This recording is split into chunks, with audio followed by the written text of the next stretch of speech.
शिवाय। श्री शिवकवचम् अथ ध्यानम्। वज्रद्रष्ट्रं त्रिनयनं कालकण्ठमरिन्दमं सहस्रकरमप्युग्रं वन्दे शम्भुम् उमापतिम्। रुद्राक्षकङ्कणलसत्करदण्डयुग्मः पालान्तरालसितभस्मधृतत्रिपुण्डः पञ्चाक्षरपरिपठन् वरमन्त्रराजं ध्यायन् सदा पशुपतिं सरलं व्रजेथाः। अतः परं सर्वपुराणगुह्यं निःशेषपापौघहरं पवित्रं जयप्रदं सर्वविपत्प्रमोचनं वक्ष्यामि शैवं कवचं हितायते। ऋषभ उवाच नमस्कृत्य महादेवं विश्वव्यापिनमीश्वरं वक्षे शिवमयं वर्म सर्वरक्षाकरं नृणाम्। शुचौ देशे समासीनो यथावत्कल्पिताशनः जितेन्द्रियो जितप्राणश्चिन्तयेत् शिवमव्ययम्। हृत्पुण्डरीकान्तरसन्निविष्टं स्वतेजसा व्याप्तनभोऽवकाशम्। अतीन्द्रियं सूक्ष्ममनन्तमाद्यं ध्यायेत् परानन्दमयं महेशम्। ध्यानावधूताखिलकर्मबन्धः चिरं चिदानन्दनिमग्नचेताः। षडक्षरन्याससमाहितात्मा शैवेन कुर्यात् कवचेन रक्षाम्। मां पातु देवोऽखिलदेवतात्मा संसारकूपे पतितं गम्भीरे। तन्नाम दिव्यं वरमन्त्रमूलं धुनोतु मे सर्वमघं हृदिस्थम्। सर्वत्र मां रक्षतु विश्वमूर्तिर्ज्योतिर्मयानन्दघनश्चिदात्मा। अरोरणीयानुरशक्तिरेकः स ईश्वरः पातु भयादशेषात्। तो भूस्वरूपेण बिभर्ति विश्वं पायास भूमेर्गिरिशोष्टमूर्तिः। योपां स्वरूपेण नृणां करोति सज्जीवनं सोऽवतु मां जलेभ्यः। कल्पावसाने भुवनानि दग्ध्वा सर्वाणि ये नृत्यति भूरिलीला। सकालरुद्रोऽवतु मां दावोग्रर्वात्यादिभीतेरखिलाच्च तापात्। प्रदीप्तविद्युत्कनकावभासो विद्यावराभीतिकुठारपाणिः। चतुर्मुखस्तत्पुरुषस्त्रिनेत्रः प्राच्यां स्थितं रक्षतु मामजस्रम्। कुठारवेदाङ्कुशपाशशूल कपालढक्काक्षगुणान् दधाना। चतुर्मुखो नीलरुचिस्त्रिनेत्रः पायादघोरो दिशि दक्षिणस्याम्। कुन्देन्दुशङ्खस्फटिकावभासो वेदाक्षमाला वरदाभयाङ्कः। त्रयश्चतुर्वक्त्रउरुप्रभावः सद्योऽधिजातो वतु मां प्रतीच्याम्। वराक्षमालाभयटङ्कहस्तः सरोजकिञ्जल्कसमानवर्णः त्रिलोचनश्चारुचतुर्मुखो मां पायादुदिच्यां दिशि वामदेवः वेदाभयेष्टाङ्कुशटङ्कपाश कपालढक्काक्षशूलपाणिः पाशटङ्कसितदुतिः पञ्चमुखो वतान् मामीशान ऊर्ध्वं परमप्रकाशः मूर्धानमव्यान्मम चन्द्रमौलिर्भालं मम व्यादथ भालनेत्रः नेत्रे मम व्याद्भगनेत्रहारी नासां सदा रक्षतु विश्वनाथः पायाश्रुति मे श्रुतिगीतकीर्तिः कपोलमव्यात् सततं कपाली वक्त्रं सदा रक्षतु पञ्चवक्त्रो जिह्वां सदा रक्षतु वेदजिह्वाम् कण्ठं गिरीशोऽवतु नीलकण्ठः पाणिद्वयं पातु पिनाकपाणिः दोर्मूलमव्यान्मम धर्मबाहुर्वक्षस्थलं दक्षमखान्तकोऽव्यात् ममोदरं पातु वीरीन्द्रधन्वा मध्यं मम व्याद्मदनान्तकारी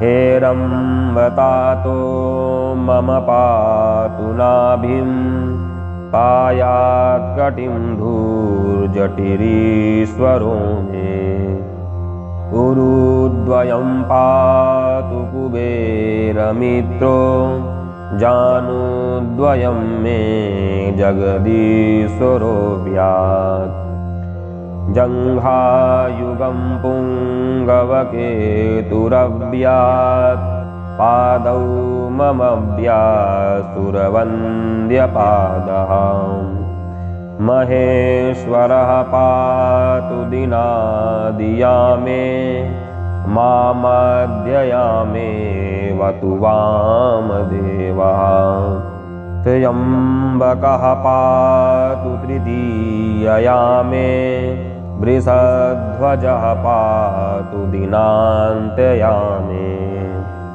पायान्निषादौ शशिशेखरो मां गङ्गाधरो रक्षतु मां निशीथे गौरीपतिः पातु निशावसाने मृत्युञ्जयो रक्षतु सर्वकालम् अन्तःस्थितिं रक्षतु शङ्करो मां स्थाणुः सदा पातु बहिस्थितं माम् तदन्तरे पातु पतिः पशूनां सदा शिवो रक्षतु मां समन्तात् तिष्ठन्नमव्याद्भुवनैकनाथः पायाद्व्रजन्तं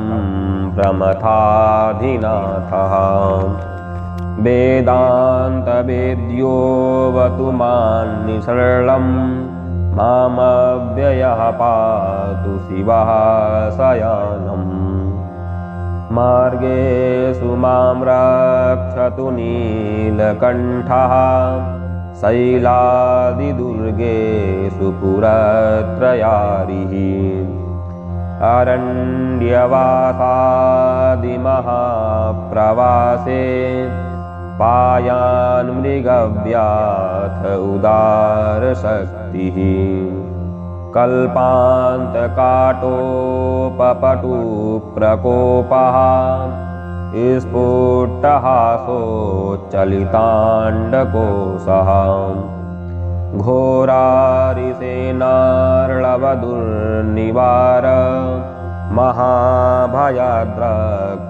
वीरभद्रः पत्यस्वमातङ्गघटावरुथ सहस्रलक्षायुतकोटिभीषणम् अक्षौहिणीनां शतमाततायिनां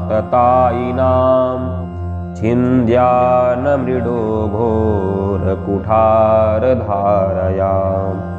निहन्तु दस्यून् प्रलयान्नलार्चेत् ज्वलन्त्रिधूलं त्रिपुरान्तकस्य शार्दूलसिंहर्क्षवृकादिहिंसन् सत्रासयद्विषधनुः पिनाकः दुःस्वप्नदुःशकुनदुर्गतिदौर्मनस्य दुर्भिक्ष दुर्व्यसन दुःसह दुर्यसांसि उत्पातताप विषभीतिमस्रग् दुर्हातिर्व्याधिश्च नाशयतु मे जगदामधीशः।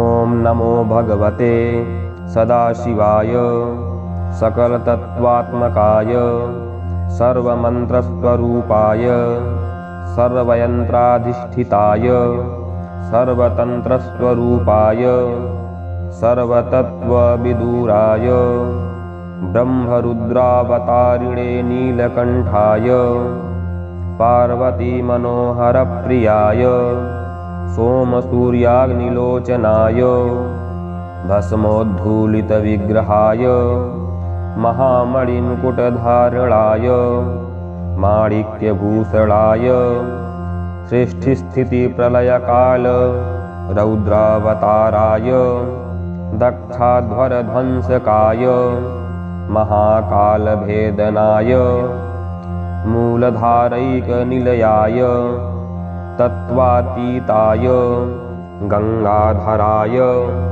सर्वदेवाधिदेवाय षडाश्रयाय वेदान्तसाराय त्रिवर्गसाधनाय अनन्तकोटिब्रह्माण्डनायकायान्तवासुकी तक्षक करकोटक संकुलिक पद्म महापद्मेत्यष्ट महानागकुलभूषणाय प्रणवस्वरूपाय चिदाकाशाय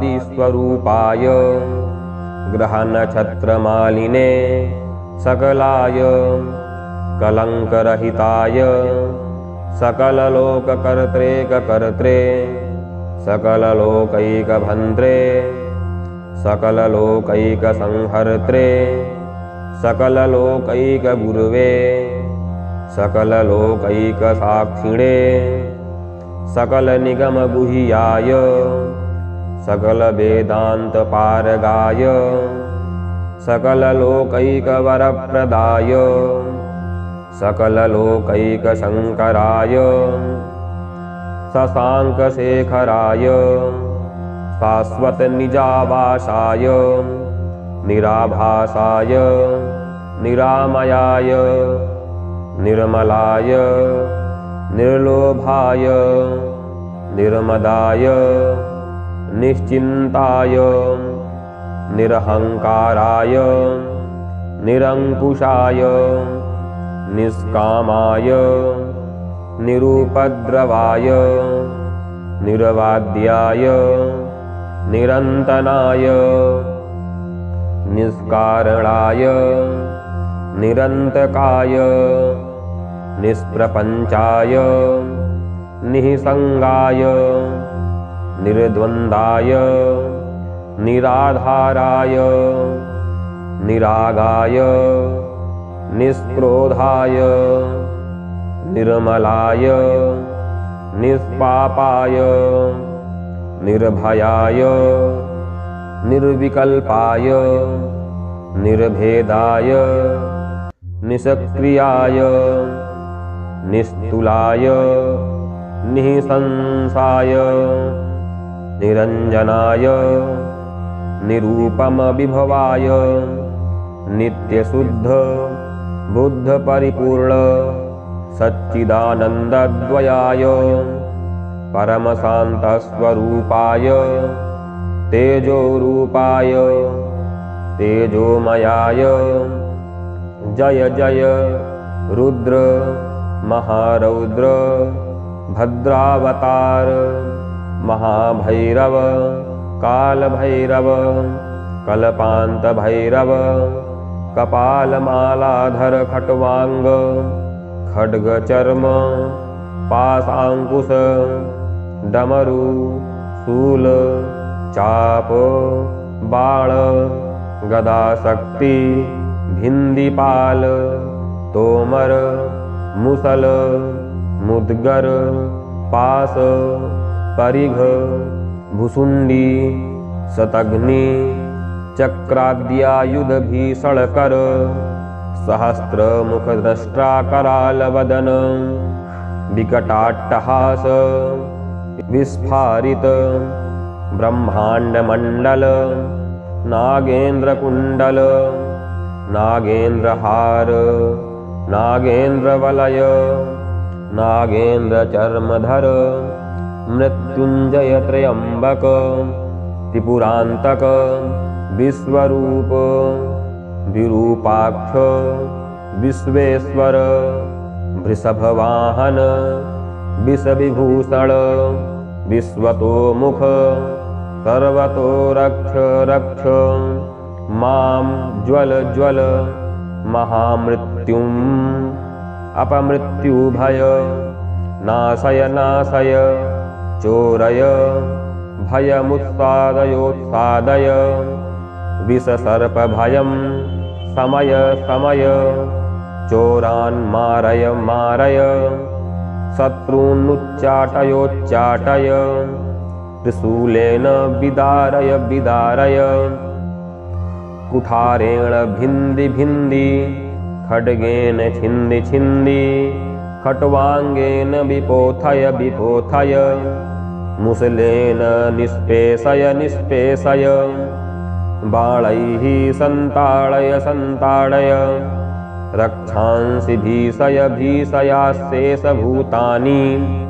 विद्रावय विद्रावय कूष्माण्ड बेताल मारीच ब्रह्मराक्षसगणान् सन्त्रासय सन्त्रासय माम भयं कुरु कुरु वित्रस्तं मामाश्वासया श्वासय नरक महाभयान् मामुद्धरोद्धर संजीवय संजीवयं क्षुत्रिंगाभ्यां मामाप्यया ययाप्यायय दुःखातुरं मामानन्दया नन्दय शिवकवचेन मामाच्छादयाच्छादय मृत्युंजय त्र्यंबक सदाशिव नमस्ते नमस्ते।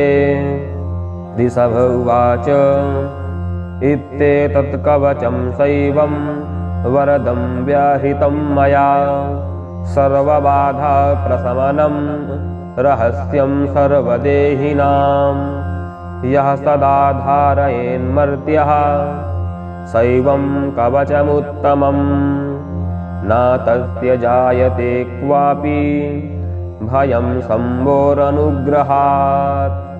क्षीणायुर्मृत्युमापन्नो महारोगहतोऽपि वा सद्यः सुखमवाप्नोति दीर्घमायुश्च विन्दति सर्वदारिद्र्यशमनं सौमङ्गल्यविवर्धनं यो धत्ते कवचं शैवं सा देवैरपि पूज्यते महापातकसंघातैर्मुच्यते चोपपातकैः देहान्ते शिवमाप्नोति शिववर्मानुभावतः त्वमपि श्रद्धया वत्स सैवं कवचमुत्तमं धारयस्व मया दत्तं सद्यः श्रेयो ह्यवाप्स्यसि।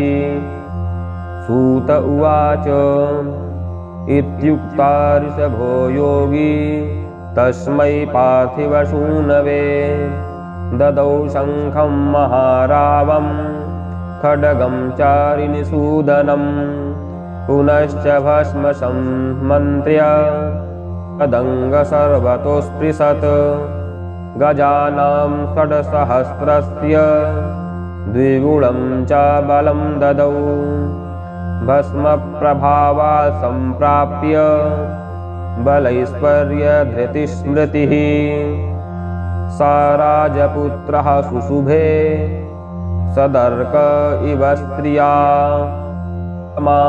प्राञ्जलिं भूयः सा योगी राजनन्दनम् एष खड्गो मया दत्तस्तपो मन्त्रानुभावतः स्थितधारमिमं खड्गं यस्मै दर्शयसि स्फुटम् सा सद्यो म्रियते शत्रुः साक्षान्मृत्युरपि स्वयम् अस्य शङ्खस्य निर्ह्रादं ये शृण्वन्ति तवाहिताः ते मूर्छिताः पतिष्यन्ति न्यस्तस्त्रा विचेतना खड्गशङ्खाभिमौ दिव्यौ परसैन्यविनाशिनौ आत्मसैन्यस्वपक्षाणां शौर्यतेजो विवर्धनौ एतयोश्च प्रभावेन